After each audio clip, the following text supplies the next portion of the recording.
अस्सलाम वालेकुम गाइस, कैसे हैं आप लोग सब। उम्मीद है सब लोग खैरियत से होंगे। मेरी नई वीडियो के साथ मैं आपको वेलकम करता हूं।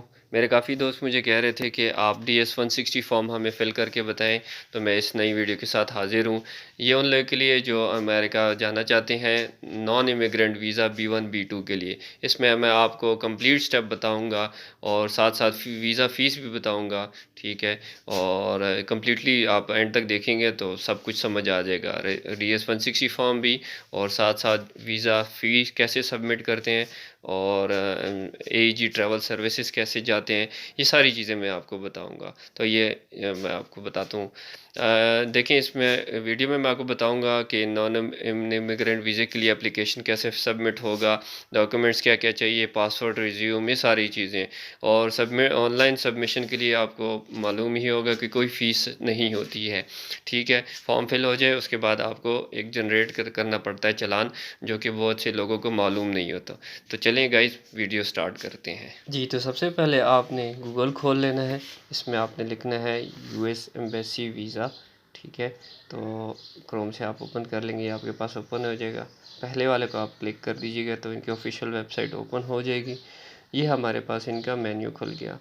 आपने नॉन इमिग्रेंट के वीज़ा के ऊपर क्लिक करना है और इसको जैसे ही आप क्लिक करेंगे तो ये आपको नेक्स्ट स्टेप में फॉरवर्ड कर देगा। ये हमारे पास नॉन इमिग्रेंट वीज़ा की इन्फॉर्मेशन है। B1 B2 हमने फिल करना है और भी इंटरव्यू वेवर एप्लीकेशन भी है, लेकिन क्योंकि हम फर्स्ट टाइम कर रहे हैं लिहाजा हम लर्न मोर करेंगे। ये आपके पास पेज ओपन हो गया। इसमें लिखा हुआ है interview viewer how to apply for visa. ये आपके पास मेन्यू खुल जाएगा लेफ़्ट साइड से। ये सारी इन्फॉर्मेशन इन्होंने दी हुई है, स्टेप्स 1 स्टेप 2 सारे दिए हुए हैं। बहुत तसल्ली से अगर आप इसको पढ़ना चाहते हैं आप पढ़ सकते हैं, लेकिन अगर आप मेरी वीडियो को कंटिन्यू करना चाहते हैं तो आप साथ साथ अप्लाई भी कर सकते हैं।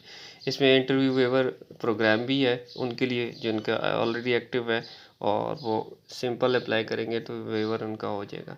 स्टेप 1 से स्टार्ट करते हैं। स्टेप 1 आप छोड़ दीजिएगा। इसी तरह स्टेप 2 ये मैंने आपको बताया वेवर के लिए। हम स्टेप 3 से स्टार्ट करेंगे। हमने DS-160 फॉर्म फिल करना है, तो हम इसको क्लिक करेंगे। ने सारी एंड तक बताऊंगा, लिहाजा आपने साथ साथ रहना है। इसको क्लिक कर दिया और ये थोड़ा सा दिन के टाइम ज़्यादा टाइम लेता है, पता नहीं शायद ट्रैफिक की वजह है या उनका ऑफिशियल टाइमिंग नहीं होते हैं। तो रात के टाइम बेशक आप कर लीजिए तो ये जल्दी जल्दी हो जाते हैं। तो ये हमारे पास जो है इनका ओपन हो गया।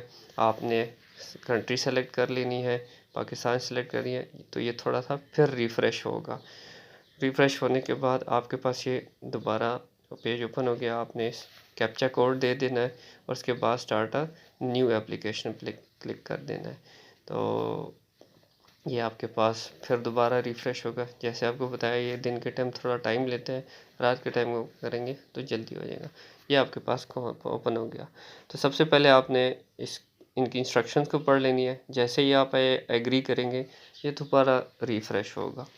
रिफ़्रेश होने के बाद आप देखें कि आपके पास ये एक राइट साइड पे एक कोड है 8800C। ये बहुत यूनिक है। आपने इसको अपने पास नोट पैड पे ओपन करके अपने पास सेव कर लेना है, क्योंकि ये फिर याद नहीं रहेगा। ये आपको नेक्स्ट यूज़ होगा। उसके बाद आप लोगों ने क्वेश्चन देना है सिक्योरिटी के लिए। इसमें से आप कोई भी सिलेक्ट कर सकते हैं जो आपको याद रहो। ये याद रखिएगा कि सिक्योरिटी क्वेश्चन एप्लीकेशन रिट्रीवल के लिए याद आपको ज़रूरी चाहिए होता है। कोड, सिक्योरिटी क्वेश्चन और इसका आंसर। तो जैसे मैंने यहाँ पे अपना ही दी है, ठीक है। ग्रैंडफादर का नाम मैंने दे दिया है, और या फिर आप ग्रैंडमदर का जो भी आपको याद हो इजीली, ठीक है, वो आप दे दीजिएगा। यहाँ से आप कंटिन्यू करेंगे तो ये आपको नेक्स्ट पे ले जाएगा। लेकिन फिर दोबारा बताऊंगा, ये कोड जो आपको नज़र आ रहा है ऊपर 8800, ये आपने अपने पास सेव रख लेना है, वरना फिर आपको दोबारा एप्लीकेशन जो है ना फिल करनी पड़ जाती है अगर आपको भूल गया तो। इसके बाद नेक्स्ट स्टेप ये होगा कि आपने पर्सनल इन्फॉर्मेशन डालनी है।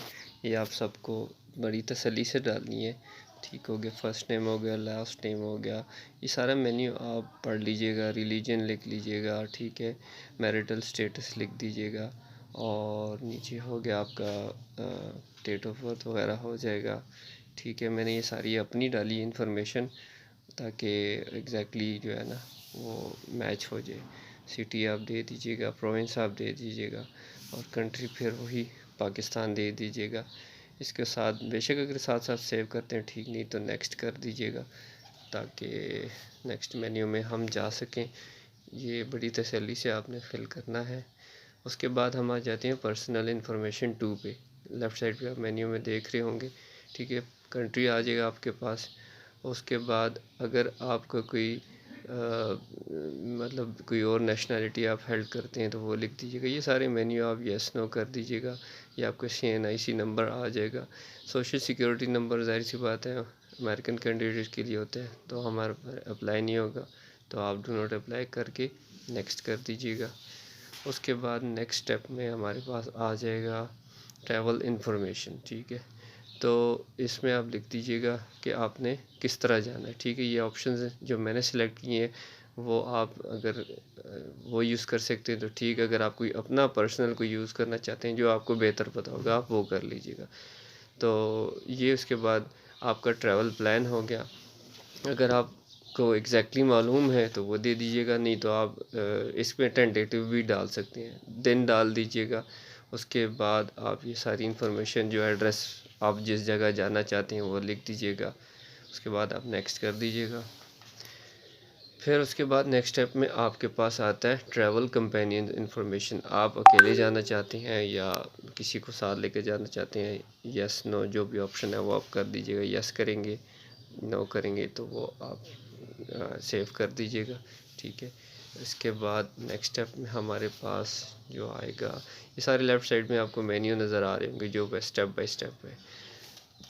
आपके पास प्रीवियस यूएस ट्रैवल इन्फॉर्मेशन, अगर आप पहले कभी गए हुए हैं तो आपको ये इन्फॉर्मेशन डालनी है, क्योंकि मैं शो कर रहा हूँ लोगों के लिए फ़र्स्ट टाइम के लिए, ताकि इसलिए मैंने सबको नो नो किया हुआ है। तो जो पहली मरतबा गए हुए हैं जिसका रिन्यू एक्टिव है मतलब वीज़ा, तो वो यहाँ पे यस करके इन्फॉर्मेशन वो डालेंगे कि कब गए थे और वो सारी इन्फॉर्मेशन आप इसमें डालेंगे। फ़र्स्ट टाइम है तो सब नो करके नेक्स्ट कर लेंगे। उसके बाद आपने एड्रेस एंड फ़ोन नंबर डाल लेना है जो आपका यहाँ पे करंट का है, इस्लामाबाद का, पिंडी का, जहाँ से आप ताल्लुक़ रखते हैं, ठीक है। आप वो एड्रेस डाल दीजिएगा। ये मैं अपना एड्रेस डाल रहा हूँ जस्ट फॉर द इंफॉर्मेशन। उसके बाद ये प्रोविंस वगैरह अगर अप्लाई होता है, वो चूँकि अमेरिकन है तो हम यहाँ पे अप्लाई नहीं होगा। यहाँ पर आपका मेलिंग एड्रेस हो गया, ये बिल्कुल तसल्ली से इसलिए लिख दीजिएगा ताकि इसके ऊपर आपकी कॉरेस्पॉन्डेंस रहे। फ़ोन नंबर बहुत इम्पॉर्टेंट, वो नंबर दीजिएगा जो कि कन्वर्टेड ना हो, क्योंकि इसके ऊपर अक्सर मैसेज आपके आ जाते हैं। तो ईमेल एड्रेस दे दीजिएगा, ईमेल एड्रेस और फ़ोन नंबर ये वो दीजिएगा जो एक्टिव हो, क्योंकि इनकी कॉरेस्पॉन्डेंस इसी पे ही होगी। ये ऑप्शन आप चेक कर लीजिएगा, यस नो जो भी है। उसके बाद ये आप अगर आपके पास कोई दूसरा कोई सोशल अकाउंट्स है, ट्विटर वगैरह, वो देख लीजिएगा। कोई देना चाहते हैं तो ठीक है, नहीं तो ज़रूरी नहीं है। यहाँ पर ये लास्ट ऑप्शन है, ठीक है। इसके बाद आप नो करके यस या नो करके नेक्स्ट कर दीजिएगा जी। तो पासपोर्ट इन्फॉर्मेशन ये बहुत ज़रूरी इम्पोर्टेंट है। इसके बाद आप मतलब आपके पास कोई रेगुलर ऑफिशियल है, ठीक है, जो भी है वो आप लिख दीजिएगा। मेरा रेगुलर था तो वो मैंने दे दिया। ये मैंने अपना पासपोर्ट नंबर दे दिया, ठीक है। और अगर नीचे जो है ये पाकिस्तान का कहाँ से इशू हुआ है वो लिख दीजिएगा। उसके बाद जो आपका डेट ऑफ इशुएंस है वो आ जाएगी, और उसके ये मैंने डेट ऑफ इशुएंस डाल दी है। उसके बाद ये आपके आ जाएगी कि एक्सपायरी डेट। ये अब ज़ाहिर सी बात जिस तरह हर एक कन्फर्म होता है कि 6 मंथ्स वैलिडिटी होनी चाहिए before you travel to any country, तो वो मैंडेटरी है, इसलिए आप उसको देख लीजिएगा। उसके बाद नीचे है जी, ये ऑप्शन मैंने नो करके नेक्स्ट सेव कर दिया हुआ है। इसके पास आपके US point of contact information, वहाँ पे आपका कोई है जानने वाला तो वो आप लाजमी देंगे। जैसे ये मैंने एक डमी सा मैंने डाला हुआ है, ठीक है। रिलेटिव हो, कोई भी फ्रेंड हो, तो आप उसमें बीच में लिख सकते हैं। उसके लिए अच्छा होता है, इनको पता होता है कि यार बंदा कोई है वहाँ पे जान पहचान। उसके बाद यहाँ पे आप नेक्स्ट आ जाएंगे फैमिली इंफॉर्मेशन रिलेटिव। तो यहाँ पर आप जो अगर ये गौर से पढ़ लीजिए कि मैंने मार्क भी कर दी है कि अगर आपके कोई बायोलॉजिकल पेरेंट्स हैं, ठीक है, तो ये वो उसके लिए डालनी है। तो अक्सर लोग यहाँ पर गलती करते हैं, वो अपना जो पेरेंट्स का इंफॉर्मेशन है वो डाल देते हैं, जबकि ऊपर आप मेन्यू में देख सकते हैं बायोलॉजिकल पेरेंट्स हैं, तो उनका ऊपर फादर नेम आ जाएगा, उधर में नीचे मेडन नेम आ जाएगा। तो अगर जाहिर सी बात है, ये हम पाकिस्तान में तो ये कम ही होता है, लेकिन मेरे का अगर आउट ऑफ कंट्री का सीन कुछ और होता है, तो ये जिस पे अप्लाई होता है वो लिख देगा। बाकी नीचे दो ऑप्शन आपके पास हैं, वो लिख दीजिएगा। इसके बाद आप यस नेक्स्ट कर देंगे, ठीक है। आपके पास present work education training information, अभी जिसमें आप जो भी एम्प्लॉयर का अगर आप कोई काम कर रहे हैं तो उसका एड्रेस लिख दीजिएगा, ठीक है। इसकी सारी डिटेल लिखनी है। यहाँ से आप कोई भी ऑप्शन सेलेक्ट कर दें, जैसे मैंने एजुकेशन सेलेक्ट कर दिया, ठीक है। तो जो जिससे जो बिलोंग करता है वो लिख देगा। ये एग्जैक्ट इन्फॉर्मेशन नहीं चाहिए, डमी इसलिए नहीं होनी चाहिए क्योंकि फिर इंटरव्यू में आपसे क्वेश्चन पूछते हैं कि आपने क्या काम करते हैं, तो वो गलत नहीं होना चाहिए। और डेट सारी सारी बिल्कुल एग्जैक्ट होनी चाहिए, ठीक है। अब ये मैंने इसमें डमी सा मैंने डाल दिया हुआ है, ठीक है, कि आप कहाँ जॉब करते हैं, क्या मतलब प्रोविंस क्या, एड्रेस क्या, फ़ोन नंबर वगैरह, ये कब की एम्प्लॉयमेंट की डेट आप देखिए, ये करंट जॉब की मैं बात करूँ, ठीक है। ये उसके बाद ये देखिए इन्होंने briefly describe your job duties, तो ये इसलिए पूछते हैं क्योंकि इंटरव्यू में फिर आपसे वो पूछ लेते हैं, तो इसमें कुछ और लिखा होगा, उधर आप कुछ और बता रहे होंगे, तो ये मिसमैच हो जाएगा और फिर रिजेक्ट कर देती है वीज़ा। तो आप वही लिखिएगा जो आप कर रहे हैं। उसके बाद आप नेक्स्ट कर दीजिएगा। तो नेक्स्ट इन्फॉर्मेशन आपके पास प्रीवियस एम्प्लॉयमेंट आ जाएगी, प्रीवियस एजुकेशन भी आ जाएगी। अब आपके पास कहीं और पहले जॉब की हुई है तो वो लिख दीजिएगा, ठीक है। नहीं की हुई तो नो कर दीजिएगा। उसके बाद आपके पास आ जाएगा जो ट्रेनिंग इन्फॉर्मेशन, अगर एजुकेशन ट्रेनिंग अगर आपने की हुई है तो वो कर लेंगे आप। ये आपके पास आ जाएगा एजुकेशन से रिलेटेड, आपने कौन सी डिग्री की हुई है वो लिख दीजिएगा, आपने कहाँ से कौन से इंस्टीट्यूट से किए हुए हैं, एड्रेस वगैरह लिख दीजिएगा। जैसे ये मैंने अपने एजुकेशन की डिटेल डाली है कंप्यूटर साइंस का, उसके बाद वो कब से स्टार्ट किया, कब का एंड है डिग्री का, वो आप इंफॉर्मेशन डालिएगा। और इसके बाद अगर आप कोई और ऐड करना चाहते हैं, ठीक है, तो ये प्लस का साइन है, ऐड एन अदर, इस पर क्लिक कर दीजिएगा। और अगर नहीं तो फिर आप इसको बेशक नेक्स्ट कर दीजिएगा। इसको तसल्ली से कर लीजिएगा क्योंकि फिर ये इन्फॉर्मेशन आपसे इंटरव्यू में पूछते हैं कि आपने किस चीज़ में मास्टर्स की है, क्या क्वालिफ़िकेशन है आपकी। तो ये सारी चीज़ें उन्होंने इंटरव्यू के लिए रखी हुई होती हैं। तो अगर आपके पास कोई और एजुकेशन है तो आप डाल दीजिएगा, नहीं तो आप बेशक इसको स्किप कर दीजिएगा।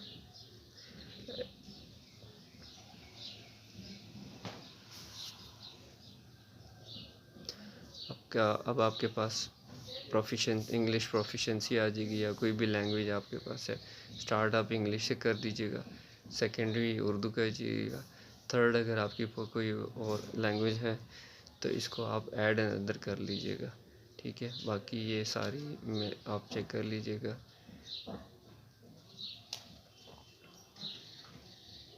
ये आपके पास प्रीवियस ट्रैवल इन्फॉर्मेशन भी आ गई। मैं टर्की गया था तो इसलिए मैं इसका डाल रहा हूँ। आप लोग अगर कहीं गए थे आप उसके इन्फॉर्मेशन डाल दीजिएगा, नहीं गए थे तो फिर आप इसको ब्लैंक छोड़ दीजिएगा।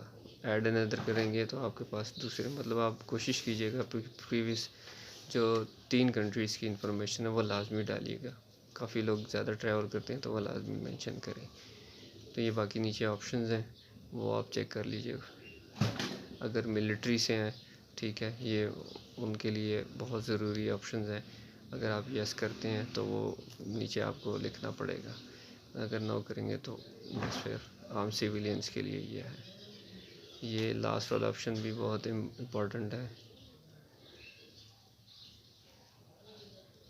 नेक्स्ट करते हैं जी, सिक्योरिटी बैकग्राउंड पार्ट 1 बहुत ज़रूरी है।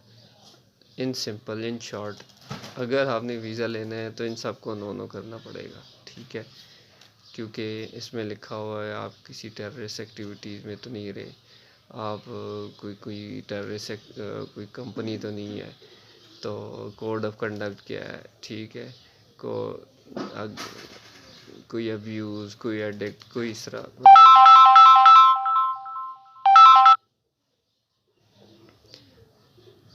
ये सारी इन्फॉर्मेशन आपने एक मरतबा पढ़ लेनी है, ठीक है, क्योंकि ये इम्पोर्टेंट होती है आपके वीज़ा इन्फॉर्मेशन के लिए। मैं बार बार ये इसलिए रिपीट कर रहा हूँ क्योंकि वो आपको गोल मोल करके ना आपसे क्वेश्चन फिर पूछ लेते हैं। तो अगर आपने ये पढ़ के सारे नो कर लिए तो फिर याद रहेगा, अगर ना पढ़े हुए नो कर दिया तो फिर हो सकता है आपसे कोई क्वेश्चन पूछें तो याद ना रहे। तो सिक्योरिटी एंड बैकग्राउंड पार्ट थी। अब देखें ये ज़रूरी इसलिए है, वरना तो इन्होंने एक ही पेज पे 4-5 क्वेश्चन पूछ के यस नो कर लेते, लेकिन ये देखें ये बहुत ज़रूरी है, इसीलिए इन्होंने 3 पार्ट में सिक्योरिटी रखी हुई है। तो ये बहुत ज़रूरी है, इसलिए आप इस हर एक क्वेश्चन को ना पढ़ के नो कीजिएगा।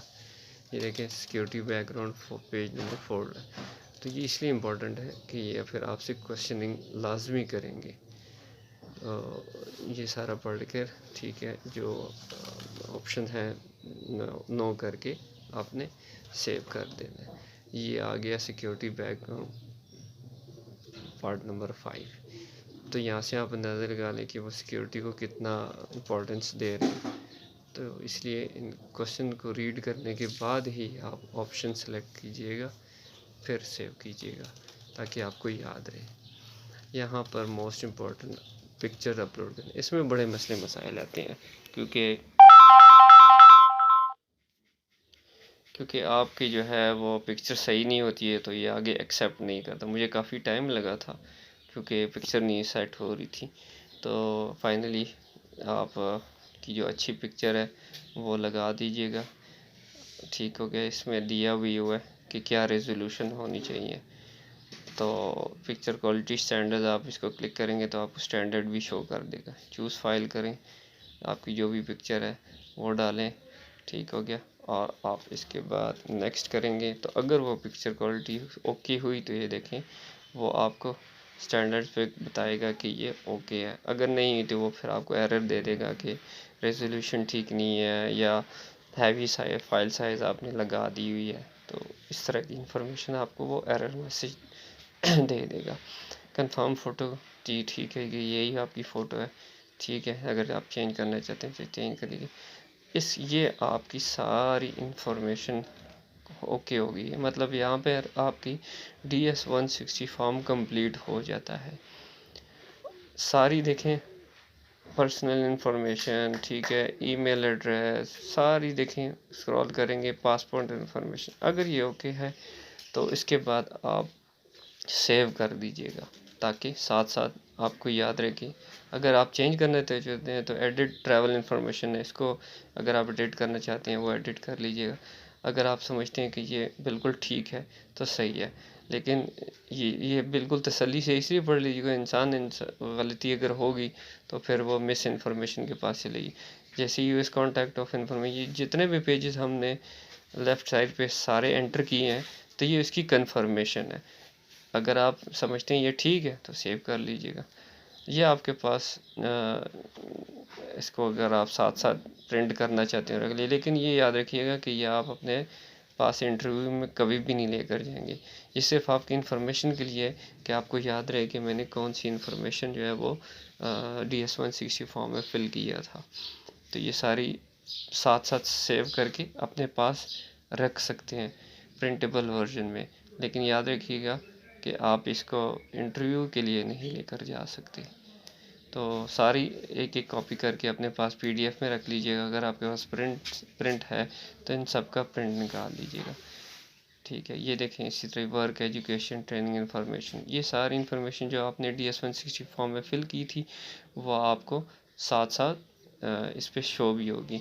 तो ये मेरा हो तो यही मानना होगा कि आप इसको साथ साथ प्रिंट कर लें ताकि आपके पास हार्ड फॉर्म में पड़ा रहे। नहीं तो प्रिंट नहीं है तो बेशक पीडीएफ में डेस्कटॉप में रखिए।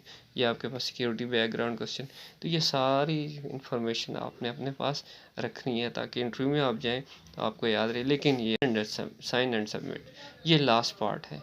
ये याद रखिएगा कि अगर आपने एक मरतबा नीचे एंड पे सबमिट क्लिक कर दिया, ठीक है, तो इसके बाद आप कोई इन्फॉर्मेशन एडिट नहीं कर सकती। तो इसलिए आप तसल्ली से बैकग्राउंड पे जा बैक साइड पे जाके जो भी एक एक इन्फॉर्मेशन वो पढ़ लीजिएगा, उसके बाद तब भी ये साइन एंड सबमिट कीजिएगा। अगर कोई इन्फॉर्मेशन आपके पास मिसिंग है, आप कह रहे हैं वो मैंने बाद में एंटर करनी है, तो फिर आप इसको साइन एंड सबमिट ना कीजिएगा। ठीक है, ये सारी देखें, एक मरतबा पढ़ लीजिएगा, इन्फॉर्मेशन बहुत ज़रूरी है। ठीक हो गया, वरना इसके बाद जो है ना फिर आप एडिट नहीं कर पाएंगे। ठीक है, ये देखिए इन्होंने नीचे इंफॉर्मेशन भी की हुई है कि इसके बाद आपका देखिए साथ साथ ये मैंने मंडे में फरवरी में अप्लाई किया था, तो साथ साथ इसके शो भी हो रहा है कि आप कब ये फॉर्म सबमिट करने जा रहे हैं। तो मोस्ट इम्पॉर्टेंट आप इसको पढ़ लीजिएगा। ठीक है, पढ़ने के बाद ही आप जो है एंड पे जो है सेव कीजिएगा। ये तो मैंने तो वैसे एग्ज़िट कर दिए थे, लेकिन मैंने इसको फिल कर दिया था। अगर आप दोबारा जाकर अपने मेन्यू पे जाना चाहते हैं तो इसी तरह ओपन करेंगे, पाकिस्तान सेलेक्ट करेंगे। ठीक है, आप अपने कैप्चा देंगे और उसके बाद जो लिखा है रिट्रीव एन एप्लीकेशन, इससे आप जो है वो दोबारा जा सकते हैं जो आपने प्रीवियसली फिल्ड किया होगा। ये देखिए मैंने आपको बताया था कि ये जो DS-160 फॉर्म आता है, ये मैं देखिए नोट पैड में लिखा हुआ था, तो ये आपने डाला। अगर ये आपको याद नहीं होगा तो आपको दोबारा फिल करना पड़ेगा। जैसे ही रिट्रीव करेंगे तो जैसे मैंने शुरू में आपको बताया था कि आपके पास जो सिक्योरिटी क्वेश्चन था वो बहुत ज़रूरी है। तो वो ये दो चीज़ें आपके पास होंगी तभी आप अपनी प्रीवियस एप्लीकेशन रिट्रीव कर सकते हैं। वरना आप एक चीज़ भी अगर भूली हुई तो फिर आप जो है वो अपनी एप्लीकेशन जितनी भी आपने मेहनत की है ये आपको याद नहीं रहेगी। तो इसलिए ये बहुत ज़रूरी है। अब इसके बाद जो मेन इम्पॉर्टेंट चीज़ है, आपने ये सारा कुछ फिल कर लिया, अब आप क्या करेंगे, आप यहाँ पे दोबारा वापस जाएं। ठीक है, इस ऑप्शन को क्लिक करें, आपने अब लॉगिन क्रिएट करना है। ये तो आपकी 160 फॉर्म फिल हो गया। अब आपने रजिस्ट्रेशन में जाना है, आपने अपना पर्सनल अकाउंट बनाना है। ये बहुत ज़रूरी है। ठीक हो गया, वरना लोगों को पता नहीं होता कि ठीक है 160 फॉर्म तो फिल हो गया, लेकिन अब क्या करें। ठीक है, अब तो क्या करें, मतलब वो फ़ीस कहाँ से निकलेगी, तो ये थोड़ी सी कन्फ्यूजन होती है। आपने जैसे न्यू बंदा होगा तो वो रजिस्ट्रेशन पे क्लिक करेगा। ठीक है, ये मैं आपके सामने फिल कर रहा हूँ। आपने इसी तरह ही अपना इनिशियल्स डालने हैं, ईमेल एड्रेस वगैरह डालना है। तो ये सारा आपका इंफॉर्मेशन फिल करके कैप्चा कोड दे देंगे और सबमिट कर देंगे। तो ये बहुत से लोगों को इसकी कन्फ्यूजन होती है कि DS-160 फॉर्म फिल तो हो गया, लेकिन अब पेमेंट कहाँ से जमा होगी, फ़ी चालान कहाँ से निकलेगा। तो ये वो मेन्यू है जिससे आपको इंफॉर्मेशन भी डालनी है और उसके बाद आपने के चालान भी निकलेगा। तो ये जो आपके पास लेफ़्ट साइड पे मेन्यू है, न्यू एप्लीकेशन या स्केड्यूल अपॉइंटमेंट या आ जाए ग्रुप स्केजुलिंग। ठीक हो गया, प्रोवाइड फीडबैक, ये सारा आपने, क्योंकि न्यू एप्लीकेशन है तो आपको न्यू एप्लीकेशन पे क्लिक करना पड़ेगा। यहाँ पे भी ये इन्फॉर्मेशन पढ़ लीजिएगा। ठीक है, नॉन इमिग्रेंट है हम, तो हम नॉन इमिग्रेंट को क्लिक करने के बाद उसको कंटिन्यू कर देंगे। तो ये इसको करने के बाद आपके पास सेकंड ऑप्शन आ जाएगा, और ये आप कहाँ से हैं, अगर इस्लामाबाद या कराची से। ठीक है, तो अपॉइंटमेंट आप कहाँ कर देना चाहते हैं वो ऑप्शन क्लिक कर दीजिएगा। मैं चूँकि रावलपिंडी से था इसलिए इस्लामाबाद किया। ठीक हो गया, अब इसके बाद आप कौन बिज़नेस जाना चाहते हैं, टूर जाना चाहते हैं, या वर्क या स्टूडेंट, ये वो ऑप्शन जो आपके मुताबिक है वो सिलेक्ट कर लीजिए। यहाँ से B1 और B2, क्योंकि मैं विज़िटर्स के लिए कर रहा था। ठीक है, विज़िटर फॉर बिज़नेस एक अलग ऑप्शन, जो आपको आपके मुताबिक इंफॉर्मेशन है वो क्लिक कर दीजिएगा। B1 B2 मैंने यूज़ किया शुरू से, तो हम ये करेंगे। ठीक है, आपके पास ये टर्म्स एंड कंडीशन है, ये पढ़ लीजिएगा। अब देखते हैं कि आपके पास ये चीज़ें दोबारा आपको फिल करनी पड़ेंगी।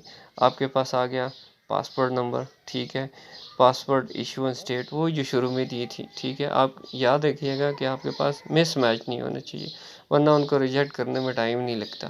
तो आप वही यूज़ कीजिएगा जो आप, चूँकि आपने प्रिंट लिया होगा या PDF लिएगा तो आपके पास डॉक्यूमेंट्स पड़े होंगे, तो एक मरतबा कंफर्म कर लीजिएगा। इसके में ये अभी सारी इंफॉर्मेशन आप डेट डाल दीजिएगा, डेट ऑफ जो है वो बर्थ आ जाएगी, नेशनैलिटी आ जाएगी, पासपोर्ट एक्सपायरेशन डेट आपने ऊपर डाल दी है। तो ये इंफॉर्मेशन बड़ी तसल्ली से दीजिएगा, गलत होने के बाद वरना आपको फिर रजिस्ट्रेशन करना पड़ता है।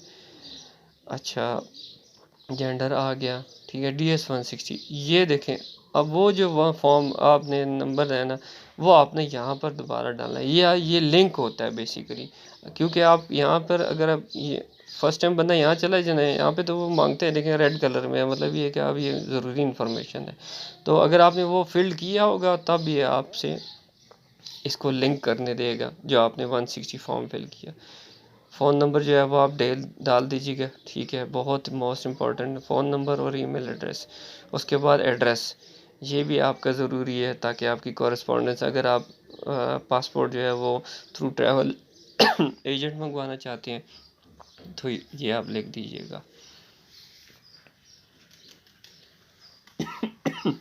सॉरी, ये कंटिन्यू हो गया। अब आपके पास ये ऐड बाय नेम ऑप्शन आएंगे। अगर आप फैमिली के साथ ट्रैवल करना चाहते हैं, ठीक है, तो ये करेंगे आप। अगर आप अकेले ही हैं तो फिर ऐड बाय नेम नहीं करेंगे। अब मैं आपको सिर्फ दिखाने के लिए, मतलब ये आपके पास स्पाउस आ गई, ठीक है, उनका नाम आ गया, कोई भी आप एक नाम दे दीजिए, ठीक हो गया।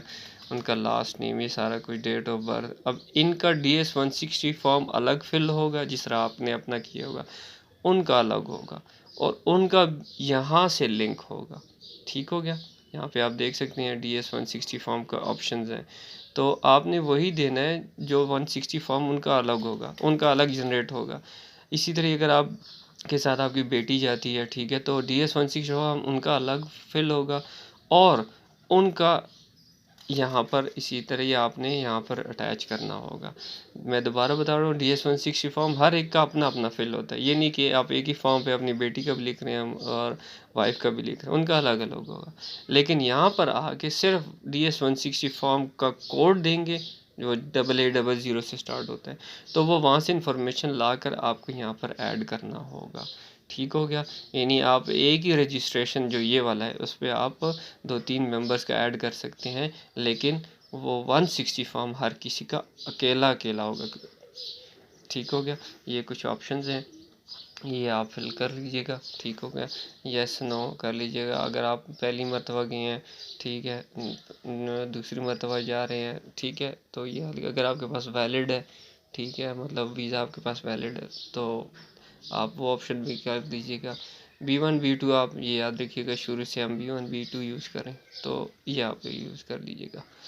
तो अब ये लिखा हुआ है कि देखिए, are you applying for B1 B2, ठीक है, तो आप यस कर दीजिएगा। अब ये डॉक्यूमेंट्स डिलीवरी वाले ऑप्शन है। अगर आप बिज़ी हैं, कुछ खुद नहीं कर सकते, ठीक है, तो आपको ये किसी ट्रैवल एजेंट के थ्रू भिजवा सकते हैं, नहीं तो सबमिशन आप ख़ुद भी कर सकते हैं, ठीक हो गया। ओरिजिनल आपके पास CNIC होना चाहिए, ठीक हो गया। ये प्रीमियम डिलीवरी ऑप्शन है, अगर आप कुरियर के थ्रू कराना चाहते हैं तो वो 800 रुपये पर पासपोर्ट लेते हैं और आपको घर फिर भी भिजवा देते हैं, लेकिन मेरा नहीं ख्याल कि इसकी ज़रूरत है। और ये देखें, ये आपके पास नीचे इस्लामाबाद का एड्रेस आ रहा है, प्लॉट नंबर 3 एंड 4, ठीक है। ये G94 में इनका एड्रेस है, तो आप डायरेक्टली इनके पास चले जाइए। मैं फिर आपको नेक्स्ट वीडियो में बताऊंगा भी, बल्कि इसी कंटिन्यू में, कि कैसे जो है पासपोर्ट आप सबमिट करा सकते हैं। तो ये आपके पास जो है एक मरतबा सबमिट करके कंफर्म कर लीजिएगा। जितने भी मेंबर होंगे उनकी अलग अलग की फ़ीस जो है ना, वो एक ही चालान में आ जाएगी। अगर आप एक मेंबर हैं तो ज़ाहिर सी बात है एक ही चालान निकलेगा। तो ये आप देखें, इस पर क्लिक कीजिएगा तो ये आपके पास चालान जनरेट हो गया। अब इसमें डेट भी लिखी हुई है कि कब कब तक आप जमा करा सकते हैं, ठीक है। चालान डेट निकल आई, उसके बाद एंड पे देखेंगे तो चालान लास्ट डेट भी आएगी, ठीक हो गया। कितने पर्सन है, अगर एक है तो ये आप देखें ये पेमेंट आपके पास शो हो रही है। किस में जमा कराएंगे? अब ये AEG ट्रैवल इंश्योरेंस, ये इसके अब बाद आप बेसिकली जब वो है, आपकी पेमेंट इनका कंफर्म अकाउंट हो नंबर है, जाएगी, ठीक इसमें है, आप वीज़ा जमा फीस सबमिट कराएंगे। करने के लेकिन बाद किसी भी आपने ABL पासपोर्ट कहाँ ब्रांच में जमा आप करना है। जाएंगे, तो ये मैं चालान आप ये रखेंगे अपना तो वो जो आपको इसी सफ़र पे था, पेमेंट कर मेरा देंगे। सफ़र ठीक हो गया। सदर कैंट रेफरेंस से नंबर शुरू जो है हुआ, ना वो ठीक है। आप मैंने अपने मरी पास रोड यूज़ लाजमी किया नोट कर क्योंकि लीजिएगा। उस टाइम थोड़ा अब सा मुझे AEG रूट यही ट्रैवल सूट कर मतलब रहा जो था। मैंने प्लॉट नंबर लेकिन 3 और अगर 4 आप आपको कश्मीर बताया था, हाईवे से वो जाएँ तो AEG वहाँ पर ट्रैवल से वालों का आपको सीधा जाना कंपनी का पड़ेगा। नाम है, जो कि ये सेक्टर G8 ट्रैवल एजेंट है 4 में और है, GSM बेसिक ठीक है। आप साथ गूगल में इनकी चेक भी कर सकते कोऑर्डिनेशन है। हैं ये आप और प्रिंट कर लेंगे वहाँ और से उसके बाद सीधे आप रोड है ये किसी भी और ABL में पेशावर जमा मोड़ करा से देंगे। आपको थोड़ा जब सा लेफ़्ट आपकी पे जाकर ये पेमेंट जमा पड़ेगा। हो जाएगी, तो यहाँ ये पर ये आपके देखिए पास नीचे देखें एंड पे फैज़ाबाद रेफरेंस से हम नंबर एंटर है। हो गए ठीक हो गया। टूवर्ड्स रेफरेंस नंबर हाईवे, ठीक नीचे है। जब आप और पेमेंट जमा करा लेंगे, यहाँ पर बस आपने आप रेफरेंस देखिएगा नंबर कि डाल देना है। उसके सुबह अगर बाद फर्स्ट टाइम आपने चले जाते हैं, कंटिन्यू ठीक कर है, एक तो आपको रश नहीं मिलेगी और या फिर बिल्कुल ऐसे कीजिएगा कि 11-12 बजे चले जाएँ, तो आपको रोड पे एटलीस्ट रश नहीं मिलेगी। लेकिन ये कि फिर आपको ट्रैवल एजेंसी में ना वो रश मिलेगी। तो ये जिसको इस्लामाबाद का थोड़ा सा आइडिया हो तो उसको आइडिया होगा कि मैं कौन सा रोड इख्तियार करूँ। यहाँ पर आके ये टर्न था जो कि इन्होंने बंद कर दिया है। थोड़ा सा इस पुल के पास जो है वो इन्होंने लेफ़्ट टर्न दिया हुआ है जो कि G8 4 की तरफ जाता है। तो इस्लामाबाद के जो रहायशी हैं उनको ज़्यादा आइडिया होगा इस बारे में। यहाँ से ये मैंने लेफ़्ट ले लिया, मेरे साथ मेरे कलीग थे, वो ड्राइव कर रहे थे और यहाँ से आपको भी बता रहा था ताकि आपके साथ शेयर कर सकूँ। तो यहाँ से भी जैसे ही लेफ़्ट लेंगे तो फिर आप एक्सट्रीम लेफ़्ट हो जाइएगा। ये यहाँ से फिर सीधा जाकर आप थोड़ा सा जो है वो देखिएगा कि जोक सा वही दोबारा आ जाएगा। यहाँ से आपने फिर राइट लेना है। बाइक्स वगैरह यहाँ से जा सकते हैं, लेकिन गाड़ी वाले ने ये जगह बंद कर दी है। ये शॉर्ट था लेकिन क्योंकि ट्रैफिक ज़्यादा हो रही थी इसलिए बंद कर दिया। यहाँ पे आप थोड़ा सा आगे जाएंगे तो ये है रोड, ठीक हो गया। यहाँ से आप राइट ले लेंगे और ये बिल्कुल एडजेसेंट है कश्मीर हाईवे के। ये रोड बिल्कुल आपको ना कश्मीर हाईवे के साथ साथ लग रही है। अगर आप उधर से आते हैं तो आपको फिर भी यहाँ पर टच करना पड़ेगा। तो मैंने जो कि ये आप देखें, आप एनाटोलिया जो AEG सर्विसेज है आपके राइट साइड पे शो हो रहा है, ब्लू और वाइट कलर की बिल्डिंग यहाँ पे होगी। आप पार्किंग कर लीजिएगा, ठीक है। और यहाँ से जब आप अंदर जाएंगे तो देखिएगा कि गार्ड दो खड़े होते हैं, वो आपसे पूछते हैं कि आप किस लिए आए हुए हैं। तो आप बताइएगा पासपोर्ट सबमिट करना है, वो फिर मुल्क का पूछते हैं तो साथ ही आपको टोकन दे देते हैं। टोकन निकालने के बाद फिर आपकी चेकिंग वगैरह वो चेक कर लेते हैं। उसके बाद आपको कह देते हैं कि आप यहाँ से अंदर चलिए। ये इनका मेन एंट्रेंस है, ठीक हो गया। इसके बाद आप अंदर जाएंगे, ये रिसेप्शन है, बस किसी से कोई बात करने की ज़रूरत नहीं है। ये इनका ऑडिटोरियम सा है छोटा सा, यहाँ पर आप आकर बैठ जाएंगे, ठीक हो गया। टोकन नंबर जो आपको मिला था उसमें नंबर देख लीजिएगा, जो मुझे मिला था वो मैं आपको शो करता हूँ, ठीक है। ये है जी टोकन नंबर मेरा 258, ठीक हो गया। और ये सामने इनके जो है वो कस्टमर ऑफिसर बैठे हुए हैं और आपके राइट साइड पे जो है वो आपको स्क्रीन नज़र आ रही होगी और वो आपको नंबर्स भी जब वो रिकॉल करती है ना ऑटोमेटिक मशीन, तो नंबर भी आपको सेम है जिस तरह बैंक की तरह ही। तो बस यहाँ से जब आप पासपोर्ट जमा करा देंगे आप ये दोबारा इस वेबसाइट पे आएंगे, ठीक है। अपना इनिशियल जो आपने क्रिएट किया था वो आप लॉगिन करेंगे और उसके बाद आप यहाँ पर जो है वो अपना पासपोर्ट का स्टेटस चेक कर सकते हैं, या आपको ईमेल चेक करनी पड़ेगी या आपको यहाँ पर। तो ये जब जैसे ये लॉगिन, ये आपका डैशबोर्ड है, ठीक है। आपको नज़र आ रहा होगा माई डैशबोर्ड, नीचे आ रहा होगा वीज़ा इन्फॉर्मेशन पेमेंट्स। तो इसके एंड पे जो है वो लिखा होता है कि प्लीज़ कलेक्ट योर पासपोर्ट, या अभी मैसेज आ रहा होगा कि भाई your passport is still with US embassy.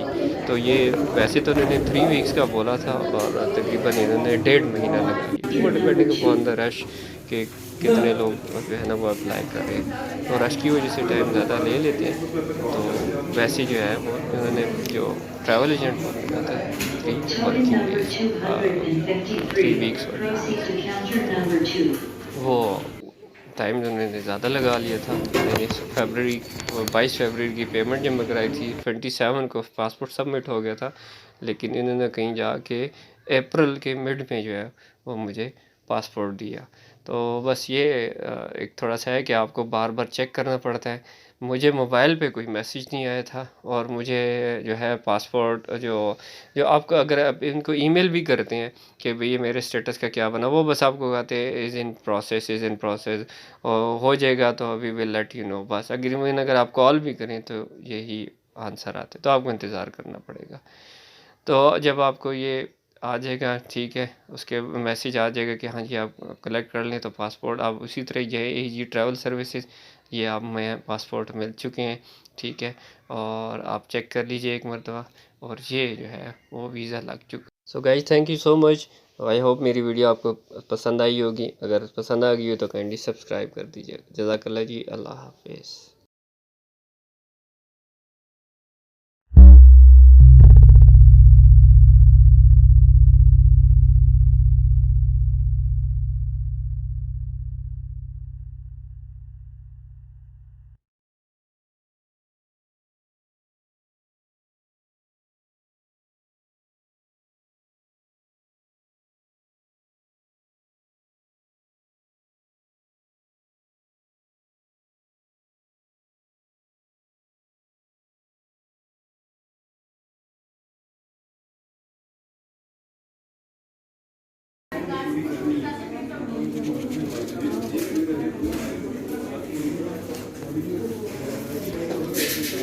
Number 263.